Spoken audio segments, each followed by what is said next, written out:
Lou, do you want to hit the music there?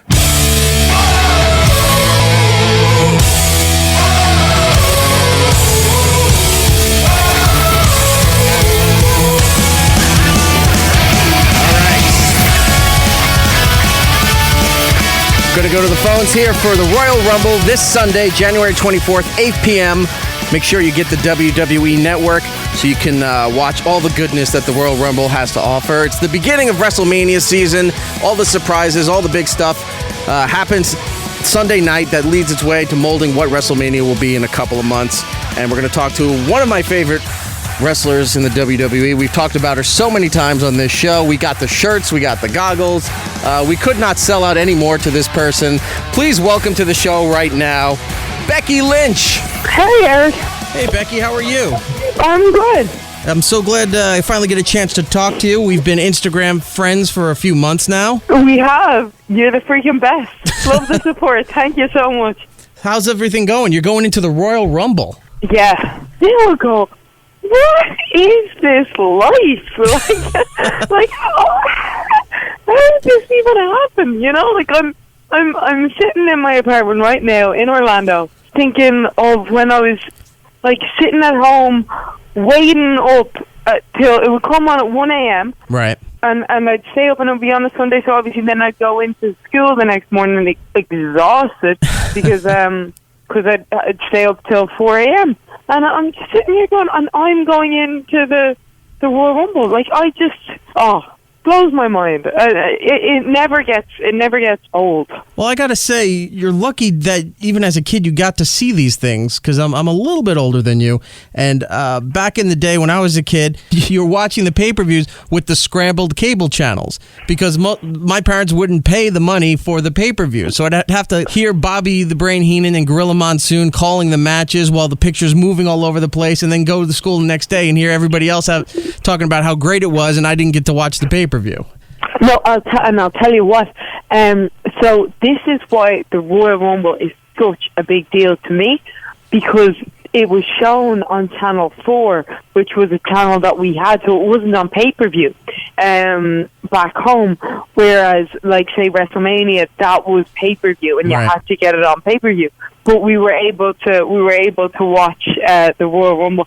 We were able to watch Royal Rumble, and there's a couple of other, like No Way Out was another one that you'd get on, and we had like a basic cable package, but couldn't one. I don't think my mom wouldn't have been able to spring out the money for, especially when I was a kid, for pay-per-views or anything like that. So that's why the Royal Rumble is like the biggest of deals to me, because it was that one pay-per-view that I always remember. Right. I had to stay up. I had to know exactly what happened, had to be able to go in and talk to everybody about it, even though nobody cared. It was probably falling on deaf ears. But with Royal Rumble, it's the gateway to WrestleMania season. Plus, there's all these different surprises every year for all the people who are participating in the Rumble. For the most part, you have an idea of who's going in, and you know some of the positions on when they're going to enter. But then there's always these gaps that you don't know who's going to make a return, or who's going to run in and screw something up, and it's always a surprise. So you can't just go into any Royal Rumble thinking, "Oh, well, I picked Dean Ambrose or Roman Reigns or something like that. They're just going to win," because you never know what the hell's going to happen.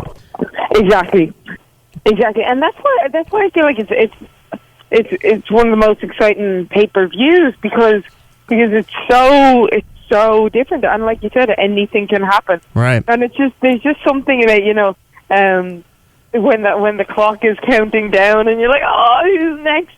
And that gets to happen 28 times, does it? 30 times, I believe, right? Well, you know who the first two are going to be, for the most part. They've been making it apparently clear that Roman Reigns is number one at all costs. Yeah. So, okay, let's say 29 times. But let's talk about something that absolutely has to happen, and that is you winning the Divas Championship off of Charlotte. Absolutely. Erik, let's remind everyone that if it wasn't for her meddling old man, I would be the champion right now. Right. Like that's the thing. Like I won that title. She tapped. She actually tapped. Everybody saw her tap. I know, but Ric Flair, he's not the best just for being a straight wrestler. He's the guy that everybody wanted to see because you never know what moves he was going to pull, what distractions he was going to have. And, to this day, even though he's not actively wrestling, he's pulling out all the stops like Ric Flair can to help his daughter win everything. Yeah, but at least this time, I feel like I've gone through nearly everything that they're gonna throw at me. You know what I mean? They've done the pulling the leg. They've and I'm wise to it now. So I mean, I guess it just means that I need to be more aware of, say, for example, ring positioning, of not getting distracted, and just focus at an all-time high.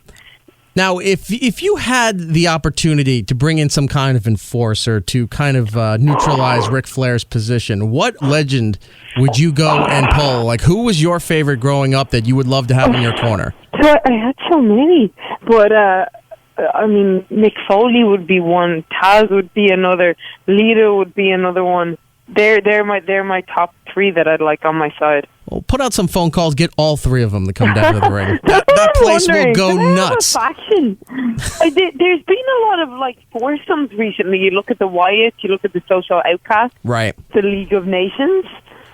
Why don't I have a foursome? You should. I could start a stable. Look, unofficially, you had the foursome in NXT when they dubbed you guys the Four Horsewomen, exactly. and started the Diva Revolutions down at NXT, and then it's going full steam here in the WWE. Yeah.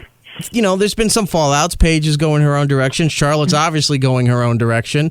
Bayley's not up there yet, so maybe you put a call down to Orlando there since you're there, and just say, hey, I kind of need some help. Yeah. Oh, maybe Ian Anderson as well. All right. Well, that's amazing. If you get him, it's all done. Oh, there we go. Nobody known better. I just want to point out to everybody, the Royal Rumble is this Sunday, January 24th, 8 p.m. Eastern. It's on pay-per-view, but what you really want and the best deal for you is to get it on the WWE Network.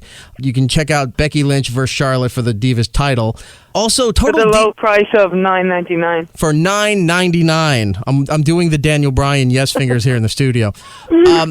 Total Divas is back, and they had made a mention in the first episode when they were talking about the Divas Revolution, and they showed some clips of Charlotte and of you. Will you be appearing at all anytime this season? Yeah, I don't think so, unless I'm in the background. Oh, okay. What about next season? Would that be something you'd feel comfortable doing? It's one thing to have the cameras on you all the time when you're wrestling, but to have it following you at your home and hotels and things like that, could you do something like that? Well, there's no plans in place so far that I know of.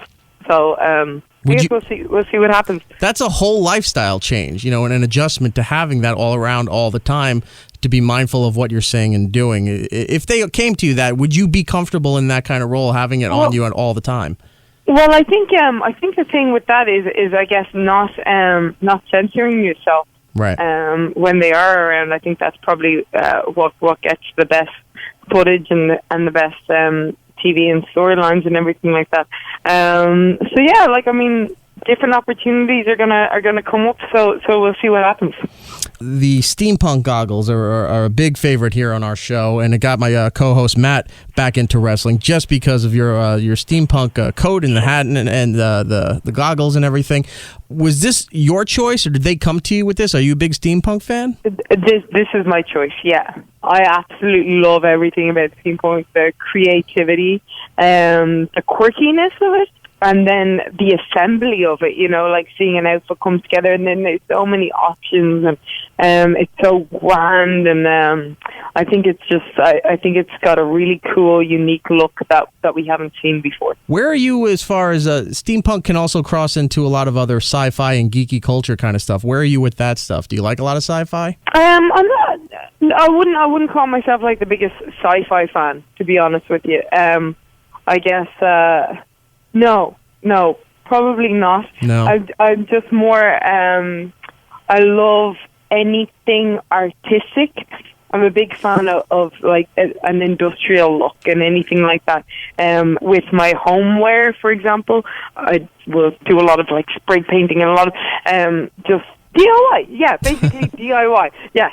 DIY, and so I love that with being able to do that with my look, and with like building different bits of jewelry and goggles and the hats and everything that some people do. And you look on Pinterest and on YouTube, and some of the stuff is just incredible that they do.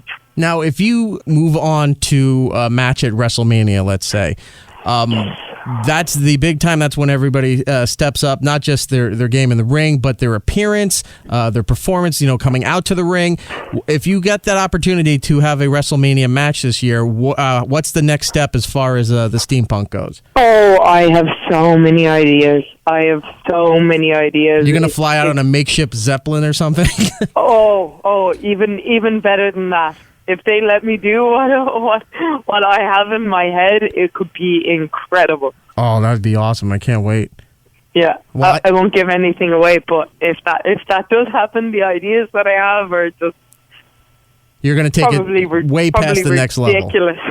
Yeah. You started your career in Dublin, and I didn't realize this till I heard you on Chris Jericho's podcast, Talk is Jericho, that the school that you trained in Dublin was Finn Balor's school. Oh, yeah.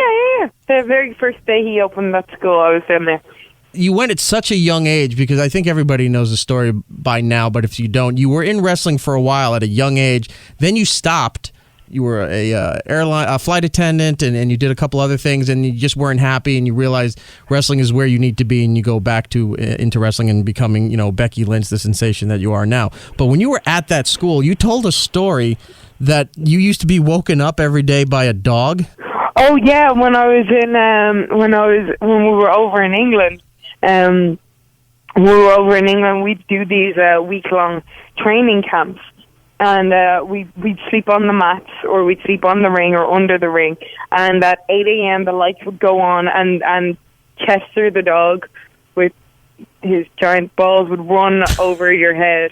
That's how you were woken up. How great is it now that you get to wake up in a hotel, you're going into the Royal Rumble, and you're not having a dog's balls waking you up in the morning? I feel like I've come a long way. Becky, thank you so much for your time. Becky is taking on Charlotte for the WWE Divas title at the Royal Rumble Sunday, January 24th, 8 p.m. You can get it on pay-per-view, but for the more bang for your buck, get the WWE Network and watch it on there. And who knows what she's going to do at the Rumble, and if she gets I can't wait for the WrestleMania match. If you get in there, I want to see what the big Steampunk presentation is for you coming out to the ring. Me too. She's Becky Lynch WWE on Twitter, but for Instagram, it's the reverse. It's WWE Becky Lynch. I changed it. It's still the same. Oh, okay. So everything's the same. It's WWE Becky Lynch. It's Becky Lynch WWE. I have everything backwards here. And we're Instagram friends. How did I not know that? No, because I literally just changed it yesterday. Oh, okay. Yeah. All right. That would explain it. Yeah, so you're on the ball. Okay. Well, apparently not. I got the plug wrong, but it's okay. You're on the ball. I just kicked the ball out past the sideline. Becky, thank you so much. Wish you nothing but the best. Go get the women's title. The Divas title at the Royal Rumble. And when you're back in New York City, like the WWE is known time to time, we're right in Times Square. Please stop by and come and hang out with us. Oh, I'd love to. I used to just work right up beside you. Where? At Hibernia. Have you ever gone in there? I haven't been in, but I know where it is. Yeah, we're right we're right in Rockefeller Center. Yeah, that's my old haunt. All right. Yeah. Well, come here, hang out for a little bit, and then we'll take you down there and toss back a couple. Sounds like a plan. All right. The Lass Kicker, Becky Lynch. Thank you so much for your time on. Enjoy the Royal Rumble. Thank you so much, Erik. Take care. Lovely to talk to you. All the best. That was awesome, man. Steampunk invading everywhere. It's fantastic. I love the steampunk. You still have the goggles? Of course I still have the goggles. I wear them on occasion while I'm working in my office. Are you going to watch the Royal Rumble Sunday? Of course I'm watching the Royal Rumble wear your goggles? Sunday. Of course. Yes. I don't think he's going to. But I can't get over to his house because of the snow. I'll take a picture. You can wear them out in the snow. I'll take a picture wearing the goggles. There you go. And I will post it on the social media. Do that. Thank you so much to everybody at WWE, and of course Becky Lynch for calling in. I do appreciate it. Yeah, that was awesome. I love her. Becky Lynch.